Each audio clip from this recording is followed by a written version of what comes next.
A'udzu billahi minasy syaithanir rajim. Bismillahirrahmanirrahim.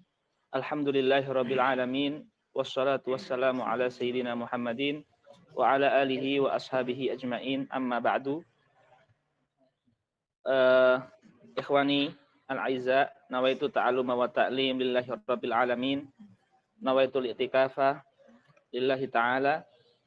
Insyaallah kita masuk di halaman ke-39.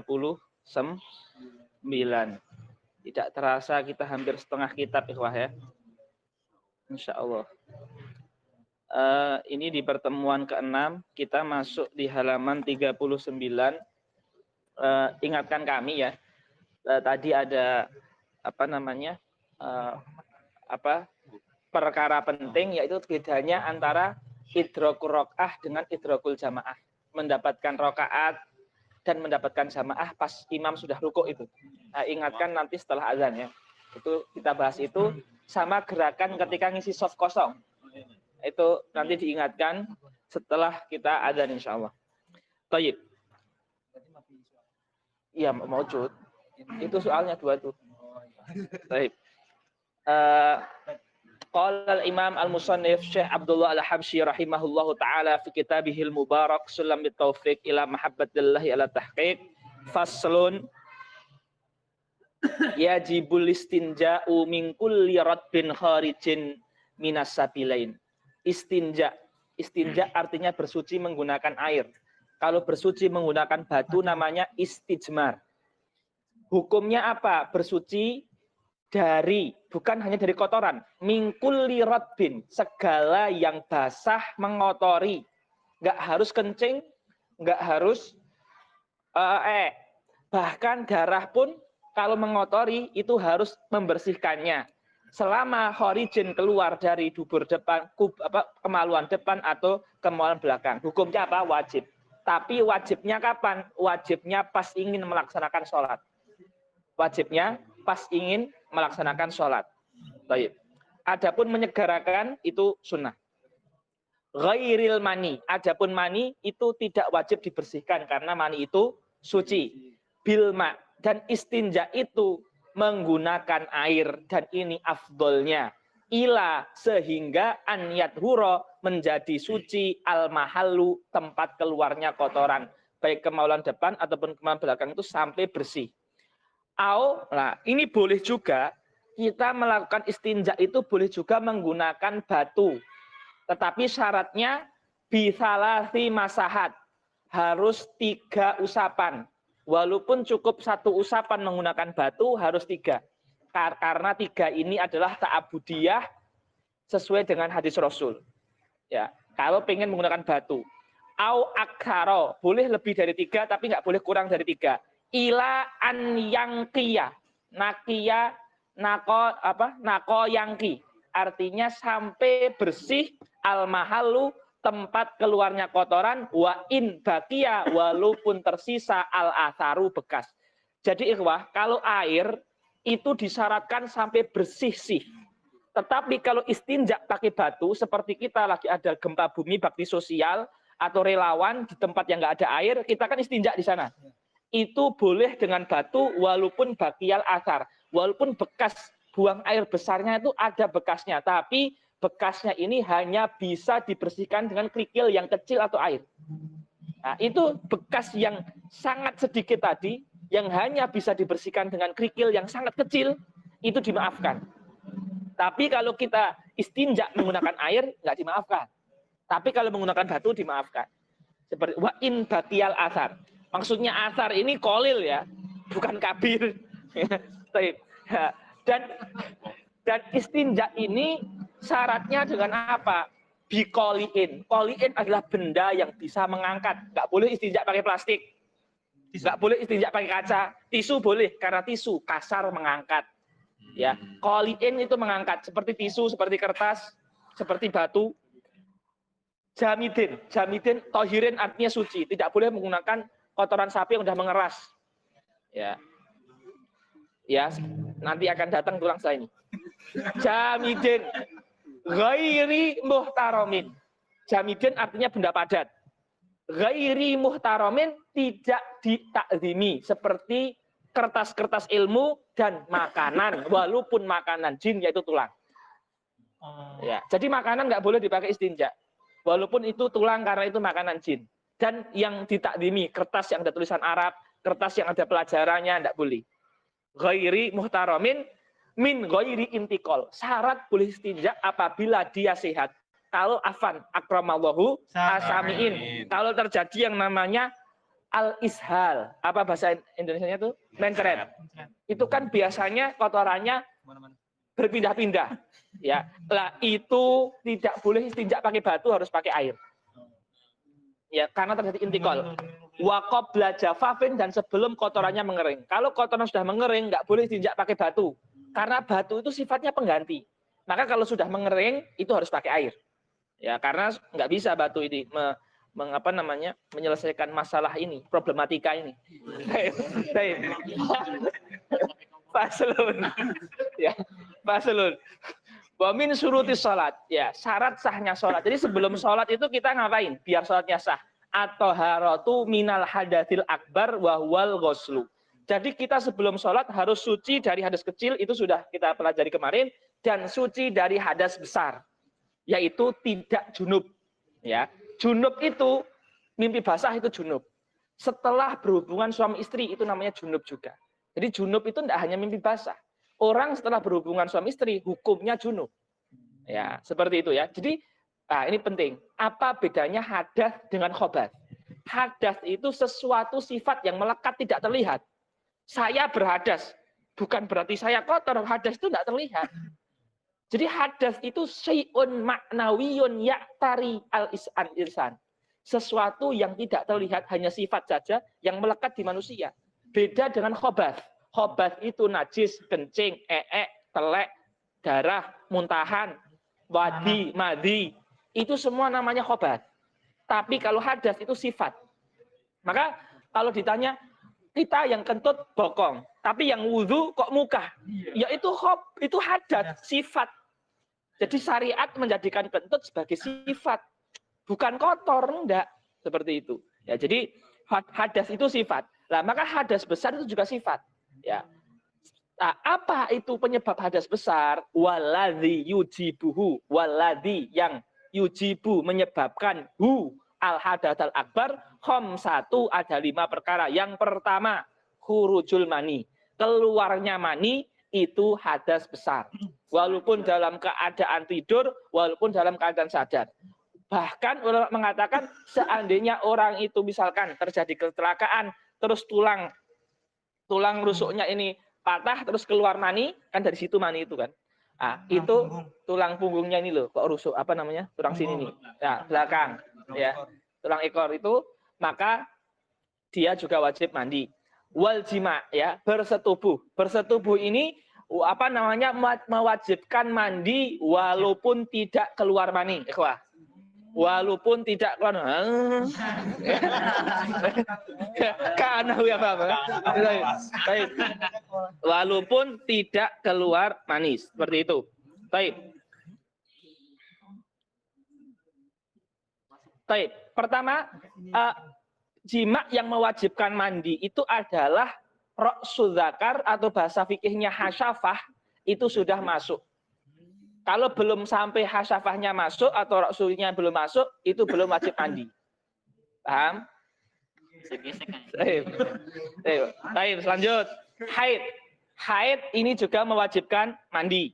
Kemudian nifas. Nifas adalah darah yang keluar setelah melahirkan sempurna, namanya nifas. Haid adalah darah normal yang keluar di minggu-minggu tertentu. Minimalnya 24 jam, maksimalnya 15 hari. Itu haid. Istihadah, darah yang keluar tidak lebih dari 24 jam, atau darah yang keluar lebih dari 15 hari. Atau darah yang keluar ketika melahirkan. Bukan setelah, ketika. Jadi ketika bayi keluar atau sebelum keluar, itu biasanya ada kontraksi. Lah, itu bisa dinamakan istihadah. Ya, tetapi kalau nifas setelah lahiran. Kalau haid, darah normal, darah sehat. Istihadah, darah penyakit. Lah, haid dan nifas itu wajib apa?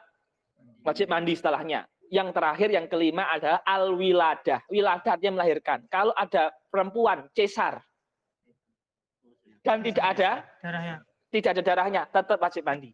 Karena kenapa? Keluar mani saja wajib. Lah ini mani yang sudah jadi. Wajib juga. Loh, iya, seperti itu. Baik. Selanjutnya, ya ini yang kemarin ditanyakan sama yang mandi itu siapa? Yang mandi itu kemana itu? Pak Ustadz Fatur ya. Wa furudul gusli, rukun mandi ada 2. Yang pertama, niyatu raf'il hadatsil akbar wa nafiha. Meniatkan mengangkat hadas besar di hati, bebarengan dengan gebyuran pertama. Ingat, mandi itu anggotanya hanya 1. Antum mau mulai dari kaki, dari kepala, dari telinga, dari manapun boleh. Karena anggotanya cuma 1, yaitu seluruh tubuh. Berbeda dengan wudhu, anggotanya ada 4. Muka dulu. Nah, jadi niat mengangkat hadas besar. Wa nahwiha, seperti niat mengangkat janabah, niat mandi wajib. Terserah, yang penting niat yang seperti itu. Baik. Yang kedua, wa ta'mimu. Ta'mimu artinya meratakan jami'i seluruh badan, basaran wa sya'aron. Kulit dan rambut seluruh badan harus sampai kena air semuanya. Wa ingkathufa walaupun lebat. Maka perempuan, walaupun rambutnya panjang, harus air kena kulit kepala. Berbeda dengan wudhu, cukup sebagian rambut saja. Tapi kalau mandi harus semuanya. Maka harus keramas. Ya, seperti itu. Nggak boleh mandi wajib karena dingin, rambutnya cuma dibasahi. Nggak sah. Seperti itu. Baik. Nah, ini adalah penyebab apa? Mandi wajib atau penyebab hadas besar. Faslun. Wasyurutut thaharah, syarat sahnya wudhu, syarat sahnya tayamum, syarat sahnya mandi wajib itu yang pertama al-Islam, jelas karena nggak ada ibadah yang diterima kecuali dengan Islam. Wa tamyiz, tamyiz artinya sudah bisa makan sendiri, sudah bisa minum sendiri, bisa cebok sendiri, bisa membedakan kanan dan kiri, bisa tahu ayah, tahu ibu dan sebagainya. Tamyiz usianya kira-kira 6, 5, 7 tahun. Kalau dia sudah bisa tamyiz, maka sholat dia sah, wudhu dia sah, tayamum dia sah, walaupun dosa belum dihitung. Tapi ibadah-ibadah sudah sah. Seperti itu. Wa adamul manik, tidak ada penghalang. Min, dari wusul sampainya al-ma'i, air ilal maksul, ke bagian tubuh yang dicuci. Artinya tidak ada di sini seperti alteko yang lengket. Karena kalau ada alteko, air nggak sampai kulit, penghalang. Atau ada tanah setelah dari sawah, nempel lumpur, wudhu, bersihkan tanahnya dulu baru wudhu. Atau ada kitek-kitek, pewarna kuku itu loh. Ya, kutek. Seperti itu. Itu menghalangi sahnya wudhu. Dengan catatan, kalau kuteknya itu kalau digaruk-garuk ada serbuknya. Ada kutek yang dari tumbuhan. Seperti pacar, bunga pacar. Itu kalau dia di ini nggak ada. Kalau pacar itu kuning tuh. Itu di kerik-kerik itu nggak ada. Itu nggak menghalangi. Seperti pulpen. Itu nggak menghalangi. Cat kalau di krek-krek ada serbuk menghalangi. Tergantung. Ya, tato itu perbuatannya haram. Tapi kalau sudah tato itu tidak menghalangi wudhu. Ya, seperti itu. Baik. Selanjutnya wasayalan, ya. Jadi sayalan itu artinya air itu mengalir di tubuh kita. Itu namanya sayalan. Karena mencuci ghuslun harus ada sayalan. Wa an yakunal ma'u mutahhiron. Penting ini. Syarat air yang dipakai untuk wudhu dan mandi wajib harus air yang mutahhir. Mutahhir artinya suci dan mensucikan. Suci tapi nggak mensucikan, teh, kopi, jus dan sebagainya. Harus suci dan mensucikan. Apa maksudnya? Bi'an la yuslaba ismuhu. Yuslaba hilang. Ismuhu, nama air. Namanya itu masih air. Kalau antum dilihatin sprit, air apa? Air sprit. Air susu. Dia namanya belum berubah. Namanya air. Kalau sudah berubah nama, air apa? Air sabun, nggak boleh. Air apa? Nggak boleh. Ya, air aki ya jelas. Iya banyak sekali itu contohnya. Nanti PR aja tulis nama-nama air. Bi an la yusraba ismuhu bi mukhalatoti, dengan tercampurnya tohirin, sesuatu yang suci, yastagnian, air tidak membutuhkannya. Jadi seperti air itu tidak membutuhkan susu. Kalau kita biarkan dia air saja, tapi kalau kita kasih susu jadi air susu. Kalau kita kasih kopi, air kopi dan sebagainya. Ada nggak air yang membutuhkan benda itu sehingga berubah? Ada. air di aliran sungai, air di danau, air di sendang, itu dia waduk nggak bisa menghindar dari tumbuhan yang rontok. Tidak bisa menghindari lumut, ya kan? Lumut nggak bisa dihindari. Maka kalau berubah jadi hijau, nggak apa-apa. Tapi kalau air di gelas, wah saya pengen hijau biar ada sensasi melon, dikasih lumut, nggak boleh. Ya, seperti itu. Ya. Misalkan, ya, kalau tidak bisa dihindari. Jadi, yastagnil ma'anhu itu terjemahannya bisa dihindari. Ya, kalau la yastagnil ma'anhu tidak bisa dihindari. Seperti air yang melewati sungai, terpaksa dia ada campuran tanah. Nggak apa-apa. Ya, campuran lumut nggak apa-apa. Seperti itu. Seperti itu. Taib. Selanjutnya, wa an la yataghayyara binajisin. Dan air yang dipakai wudhu nggak boleh air yang najis, karena air itu ada 3. Air suci mensucikan namanya ma'un tahur atau ma'un mutahhir.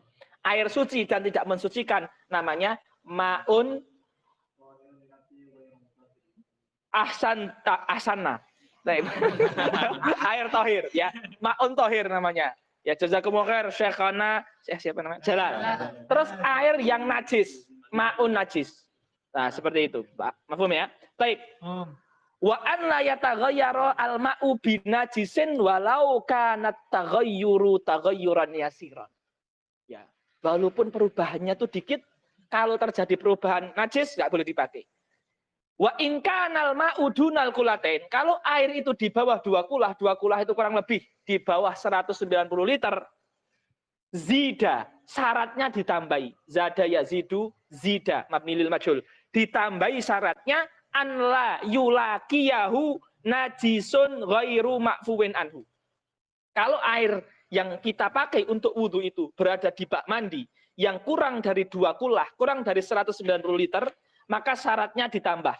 An la yulaqiyahu najisun ghairu ma'fuwin anhu. Tidak ada najis yang tidak dimaafkan. Karena di mazhab Syafi'i dan di mazhab Maliki, di mazhab Syafi'i saja dan Hambali, maaf, itu air kalau kena benda najis seperti bangkai, cicak, walaupun tidak merubah bau, rasa, dan warna, airnya jadi najis. Najis itu tidak harus merubah. Kalau airnya kurang dari 2 kulah. Kalau air di atas 2 kulah, baru najis ketika merubah. Kalau kurang, tanpa merubah, sudah najis. Tapi di mazhab Malik, itu baru najis kalau berubah. Kalau nggak berubah, nggak najis. Walaupun kurang dari 2 kulah. Lebih mudah. Nah, baik. Ini yang pertama. Wa an la tambah an la yulaqiyahu najisun ghairu ma'fun anhu. Walastu mila fi raf'i al hadath au izalati najis. Air mustakmal. Air mustakmal adalah air kurang dari 2 kulah yang dipakai untuk menghilangkan hadas atau wudhu wajib. Atau bekas mandi wajib, atau bekas menghilangkan najis. Contoh, kita nyuci baju. Airnya banyak, 10 liter. Baju yang dicuci hanya 1. Terus setelah itu, air bekas nyuci baju yang kena ompol tadi, itu tertampung di ember. Tidak berubah warna, tidak berubah bau, tidak berubah rasa. Airnya masih kelihatannya bersih. Tapi cuma 1 ember. 10 literan. Itu namanya air mustakmal. Bekas untuk menghilangkan najis. Ini air suci, tapi tidak mensucikan. Diminum boleh. Kalau digodok, diminum buat ngopi boleh.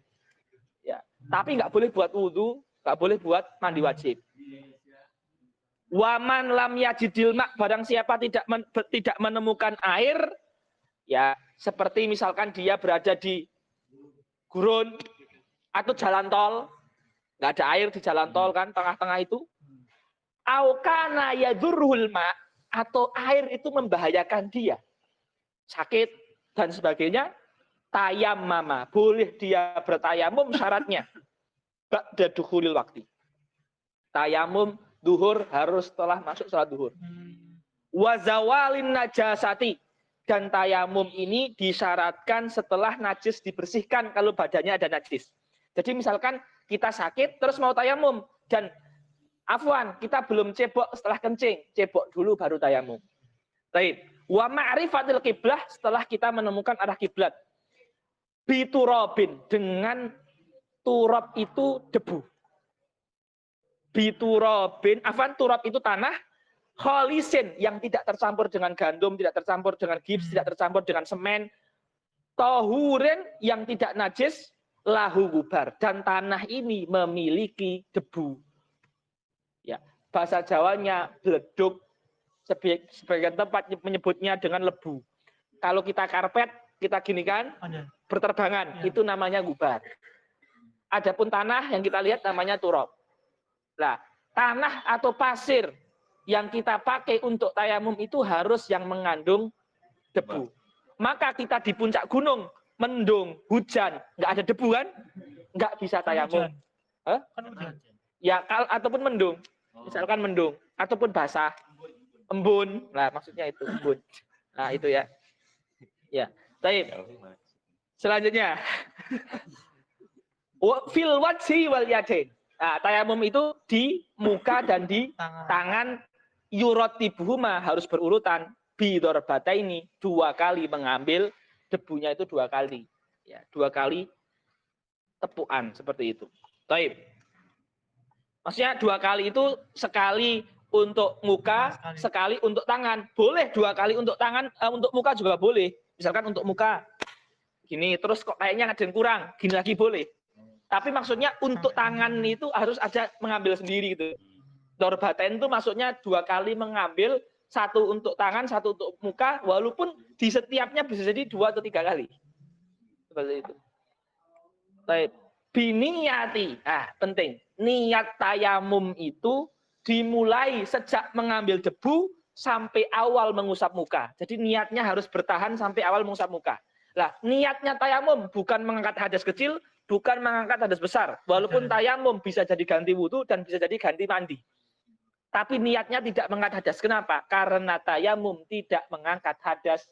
Tayamum hanya sebagai alat suci pengganti. Dalilnya apabila air ada, langsung tayamum dia batal. Atau kalau dia sembuh dari sakit, dia harus wudhu lagi. Walaupun salatnya sudah sah. Tapi ketika dia mau sholat yang baru, walaupun belum batal dari tayamum, tetap harus wudhu. Contoh ya, anak sakit dari subuh sampai asar. Dan itu setiap sholat tayamum. Lah, pas asar saya sembuh. Dan saya belum batal. Mau maghrib harus wudhu. Walaupun tayamum asar saya belum batal. Karena tayamum tidak bisa mengangkat hadas. Dia pengganti saja. Maka niatnya adalah istibahah. Bukan rofa. Istibah artinya membolehkan. Maka hati kita kalau mau tayamum bait qasam misalnya gini. Nawaitu tayamuma listibahati qiraatil Qur'an. Nawaitu tayamuma listibahati shalah. Ya. Atau apa namanya? Ya itu. Baik. Ma'anakli wa massi awalil wajhi.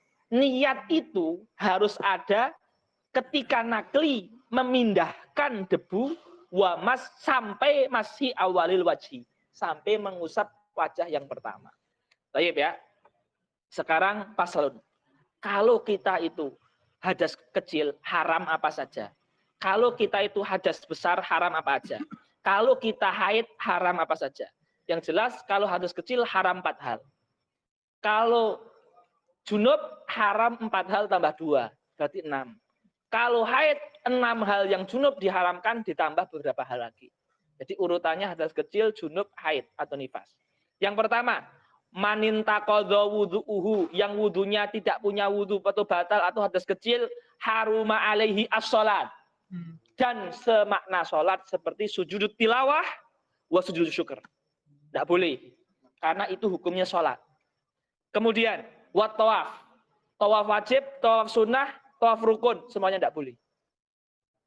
Wa hamlul mushaf, membawa mushaf, nggak boleh.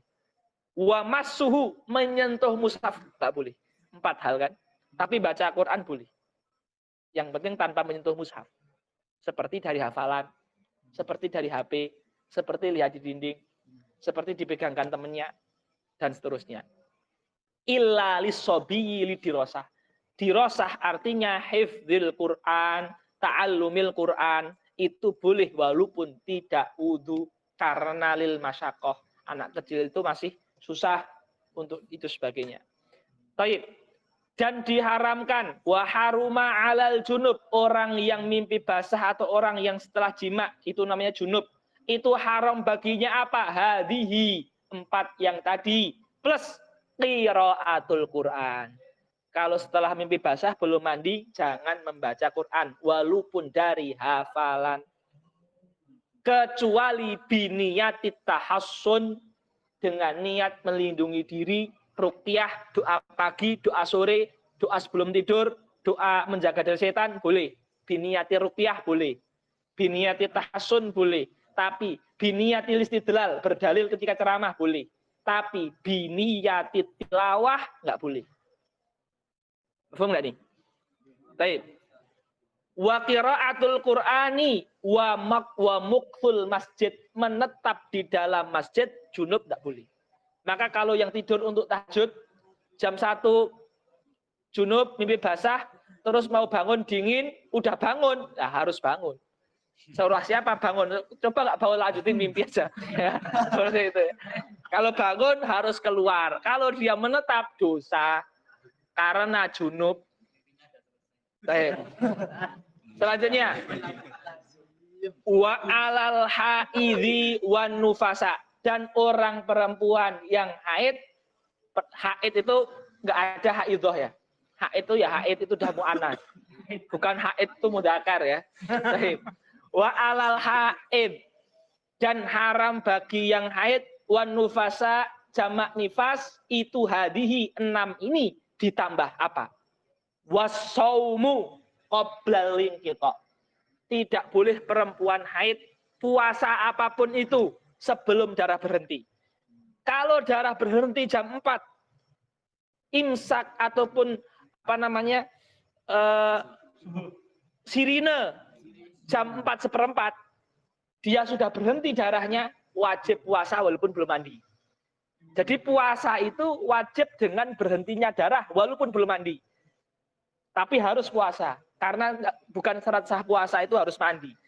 Berbeda dengan watamkini zauji wa sayyidi minal istimta ma baina surratiha wa rukbatiha. Tapi perempuan yang haid tidak boleh berhubungan suami istri dan istimta. Istimta itu artinya bersentuhan kulit antara pusar dan dengkul. Walaupun tidak sampai jima. Penting ini. Kalau kalian itu haid, nanti istrinya tidak boleh bersentuhan kulit antara pusar sampai lutut ketika istri haid. Haram. Namanya nggak bersentuhan, pakai sarung. Bersentuhan itu tidak ada sarung. Ya, seperti itu. Bisa gesek-gesek. Ya. Jadi itu haram, Pak Ibad. Ingat, kita kalau sampai berhubungan badan itu kabiratun min kabairi dzunub. Kalau menghalalkan kafir, menghalalkan. Ya. Nanti setelah adzan ya. Nah, jadi itu ya. Dan ingat, kapan boleh lagi untuk berinteraksi dan berhubungan? Bukan setelah darah berhenti. Setelah darah berhenti dan setelah mandi. Setelah mandi dulu. Udah selesai, mandi dulu. Bukan kayak puasa tadi. Nah, itu. Baik. Selanjutnya, syarat sah sholat. Wa min surutis sholah. Syarat sahnya sholat adalah, tadi kan suci dari hadas. Sekarang masuk suci dari khobath. Atau bahasa lainnya najasah. Najasah itu khobath itu. Sesuatu yang terlihat. Wa min surutis sholah, syarat sahnya sholat adalah suci dari najis. Di mana? Di badan. Di mana? Di pakaian. Di mana? Di tempat. Di mana? Di mahmulilahu, yang dia bawa. Contoh, saya sholat gendong anak saya. Boleh? Boleh. Tapi kalau anak saya ada pempesnya, ada kencingnya, enggak boleh. Maka sering ditanyakan hukum dokter yang bawa sampel buros, ya, sampel buros dan sampel kencing, terus ditaruh di baju kantong dokter terus sholat nggak sah. Ya. Baik.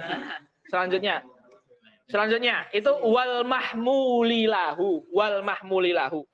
Baik. Selanjutnya fa in laqahu najisun.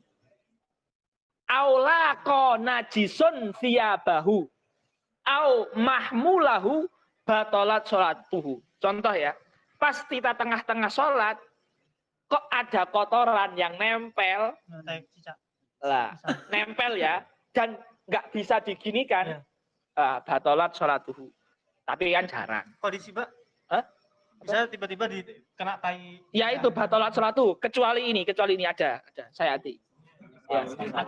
Illa an yulqiyahu halan, kecuali dia membuangnya ketika itu juga.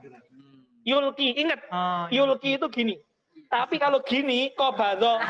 Kalau qobadho itu batal karena hamilun najasa. Karena kalau gini nggak dinamakan membawa. Tapi kalau gini membawa. Ya? Sadar gitu. Kalau nggak sadar dia nggak akan ke belakang. Harokah khorjas sholat berarti? Hah? Batal sholatnya. Apa? Harokah khorjas sholat. Jadi kan bukan berangkat sholat. Nah, itu nanti akan dibahas itu di pertanyaan itu. Baik. Ya. Belum tahu Ilan, udah tahu setelah ini laban. Baik. Au an yakuna ma'fuwan anhu. Atau kalau najisnya najis yang dimaafkan. Ini tidak apa-apa. Kadami jarhihi, seperti darah luka. Ini perhatikan Ikhwan. Ya. Darah itu kalau sedikit dimaafkan. Najis dia, tapi dimaafkan. Ya, kalau banyak dibagi dua. Banyak dari luka kita sendiri seperti mimisan, dimaafkan juga. Atau bisul dimaafkan. Dengan catatan kita enggak mites-mitesi pas sholat. Memang itu darah. Ya.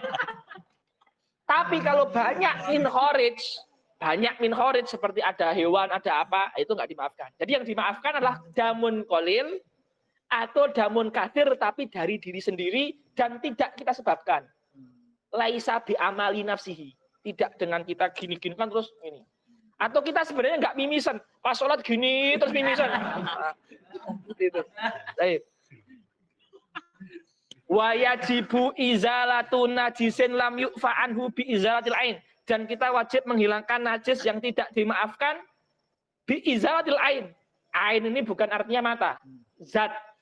Dengan menghilangkan zatnya seperti tokmin, rasa, launin, warna, rihin, bau, bilma ilmu tohir. Dengan air yang suci dan mensucikan. Di mazhab Syafi'i tidak cukup najis itu suci hanya dengan kering saja.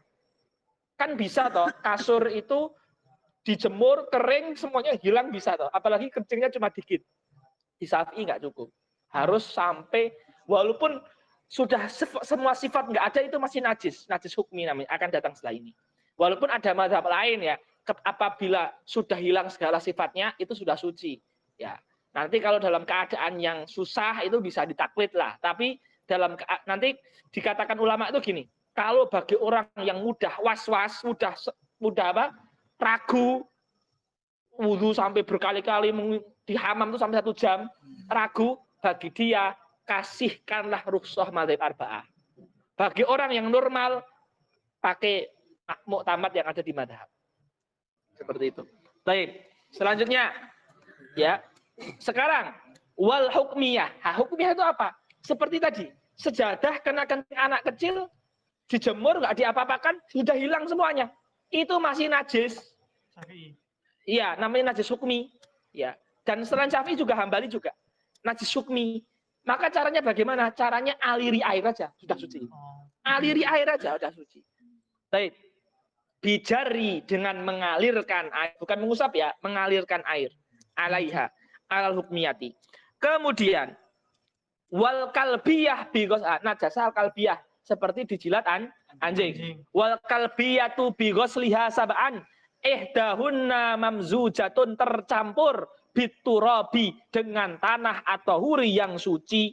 Jadi dicampur dengan tanah itu airnya dicampur dengan tanah sampai keruh. Afdolnya itu di awal atau di tengah. Sehingga yang akhir itu air yang bersih. Ingat ya, ingat. lidah itu bagian anjing yang najis mughaladhah itu nggak hanya lidah. Semua bagian anjing kalau basah. Jadi kalau ada anjing basah mengebut-ngebutkan badannya, Ya. terus nempel mughaladhah. Nggak cuma lidahnya saja, semua bagian anjing. Seperti itu. Baik. Wal muzilatul lil ain, nah, anjing atau babi itu kan terkadang memiliki bau tertentu. Seandainya bau itu baru hilang dengan 5 kali cucian, maka 5 itu dihitung 1. 6 lagi nanti.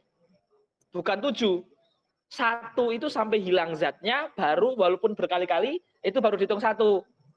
Baru nanti, nah makanya dikatakan wal muzilatul ain wa in ta'addadat wahidatun. Dan yang menghilangkan zat bekas anjing, walaupun berkali-kali dicuci 5 kali, baru hilang, itu dianggap wahidatun, 1. Baru 6 lagi setelah itu. Fahimna? Argentina? Palestina? Wa yustaratu wurudul ma'i. Apa ini wurudul? Wah, jadi ada wurudul ma'i ala najasah wa wurudul najasati alal ma'. Wurudul ma' artinya air yang menyiram. Kalau air di ember, baju kita masukkan, namanya wurudun najasati alal ma'. Ingat, kalau air yang kita pakai untuk membersihkan najis itu sedikit, nggak boleh najisnya yang kita celupkan. Harus airnya yang disiramkan. Begini ya. Baik. Walhamdulillahirabbil alamin. Dengar azan dulu.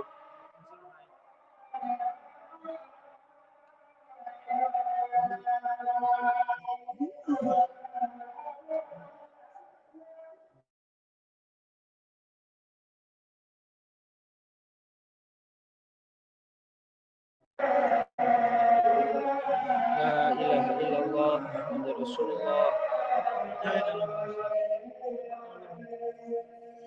Allahumma rabb hadhihi tamah wa shallallahu qaimah ati sidam.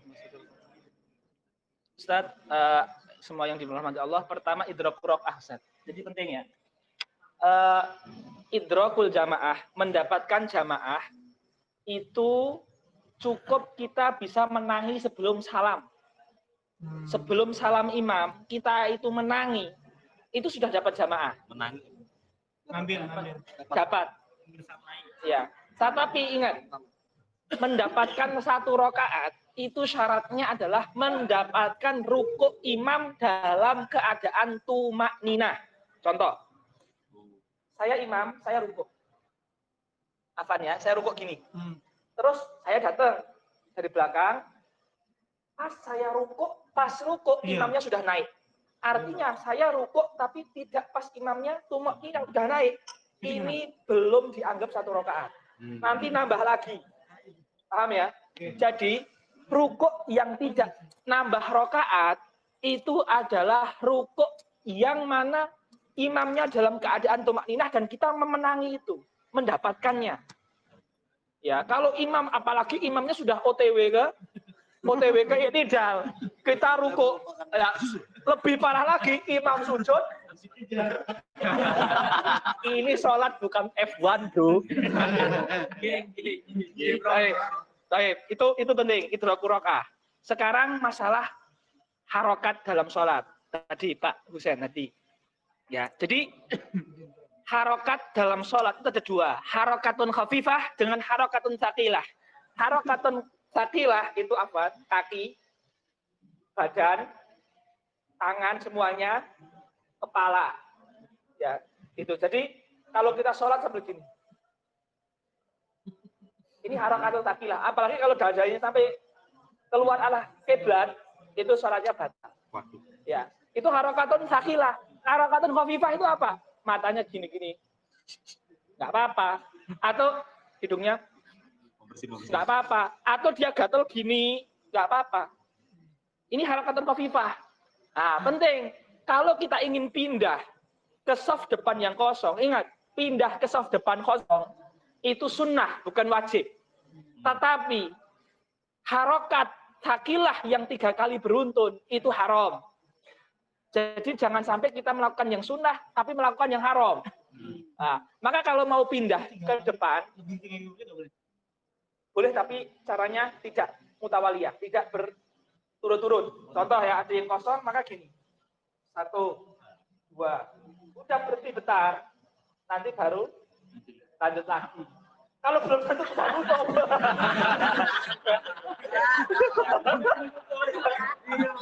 Ini kalau tidak tutup.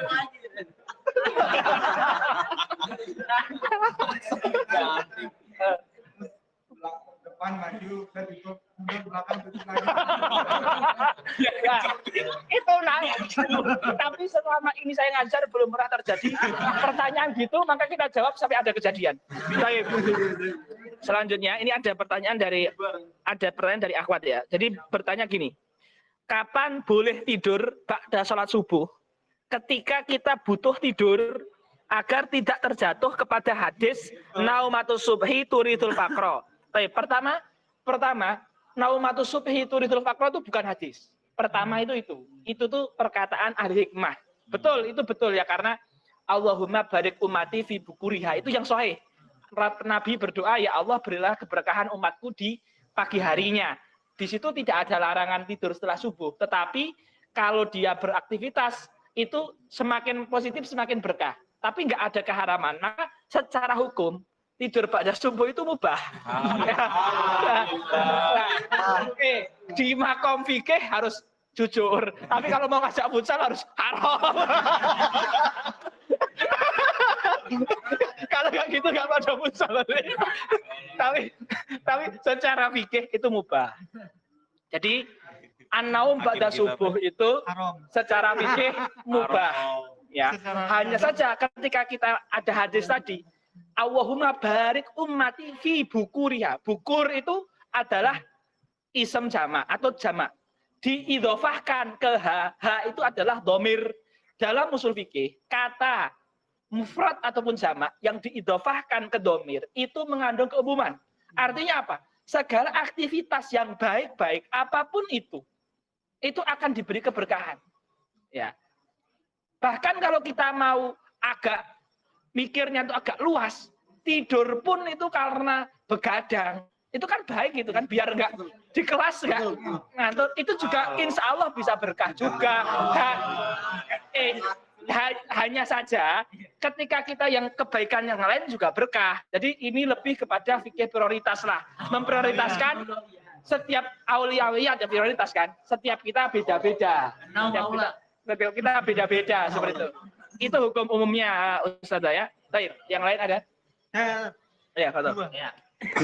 Tadi kan antum bilang kalau ada kotoran itu kan soalnya kita enggak keterima kan. Enggak keterima ya? Ya, tapi kalau misalnya kan di sela-sela kolon itu ada tai cicak masuk ya. Nggak tahu. Kita enggak tahu itu gimana. Enggak apa-apa, enggak tahu kan. Enggak tahu enggak apa-apa. Enggak apa-apa, enggak tahu. Tapi waktu dulu saya pernah kajian sama Ustadz, dibilang itu dosa sholatnya kita batal. Ya kalau ketahuan setelah sholat kan? Tidak, kalau misalnya sudah 2 hari 3 hari kan kita, wah ternyata ada tai. Kodok. Nanti di kodok itu. Wah kalau gitu ya, ya betul kodok sih itu, kodok sih. Kodok Selama 3 hari. Kodok ya. Sholat itu nggak ada yang rugi, Sat. Ya. Rugi nanya. Karena gini, Sat. Karena gini. Contoh ya, Afan. Sekarang itu banyak orang celananya itu karena saking ketat, itu ketika dia kerukuk itu ada ini black hole.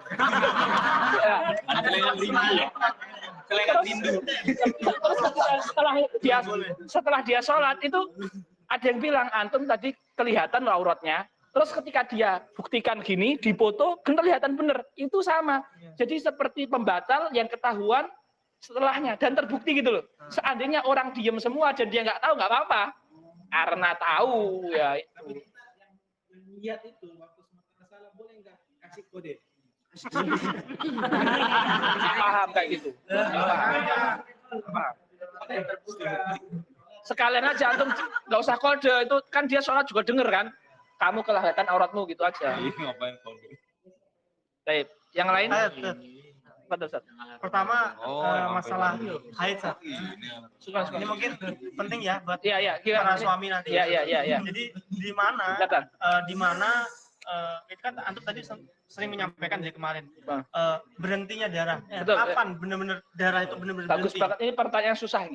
Susah maksudnya banyak yang nggak tahu, bukan susah sih. Terutama perempuan banyak yang nggak tahu. Kapan darah itu Benar-benar berhenti? Nggak mudah ini. Darah berhenti itu bukan ketika akramus samiin membuka pakaian kemudian dilihat sudah nggak mengalir, bukan. Darah berhenti adalah ketika kapas dimasukkan ke dalam kemaluan, kapasnya putih, tidak merah. Karena ketika kapas dimasukkan kok masih merah, itu darah masih ada. Maka kata Nabi SAW, hatta taro al-qussatal baydha. Al-qussah itu mungkin kalau di zaman sekarang yang semacam kapas. Baydha tetap putih walaupun sudah dimasukkan. Jadi itu baru berhenti. Di situ ya. Wadah, ya. Yang kedua apa? Yang kedua masalah anjing. Masalah anjing. Jadi kan antum menyampaikan anjing ketika basah semua dari diguyur hujan segala macam terus itu kan ya, haram. Apa najis Najis. bukan haram. Iya.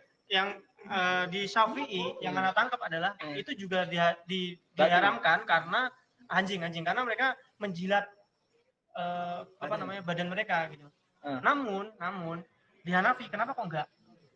Enggak apa? Jadi memegang anjing itu tidak dinajis. Di Syafi'i pun megang anjing kalau kering nggak najis kok. Kalau basah aja. Oh, pas basah. Basah aja. Kalau kering nggak najis. Pas basah seperti itu. Soalnya gini saat akhir implikasinya adalah banyak anjing-anjing yang nggak bersayap itu akhirnya dibandemi gitu. Jadi Dibunuh. dipersekusi gitu loh, anjing-anjing jalanan. Iya, di Sudan juga sama. Ya akhirnya kan yang kesannya najis itu kan juga makhluk Allah gitu. Kenapa harus akhirnya diburu-buru seperti itu? Iya. Nanti kita cari itu ya. Karena kita membandingkan antara madzhab itu. Iya. Harus kita cari ilahnya, kita cari sandarannya, nanti insya Allah kita bahas itu. Itu PR itu. Misalnya kayak orang Muslim di Indonesia. Iya. Ngeliat anjing kan seolah-olah itu kayak hal yang harus disingkirkan gitu. Ya nggak apa-apa. Karena memang dibunuh ya, gitu misalnya. Nggak harus dibunuh sih, tapi nggak boleh karena kan ada dalilnya la tadkhulullah baitan fiha kilab. Nah, betul. Itu kan malaikat nggak akan masuk juga. Itu kan memang ada dalilnya. Akhirnya mengeksekusi si anjingnya itu loh, kan akhirnya banyak yang seperti itu.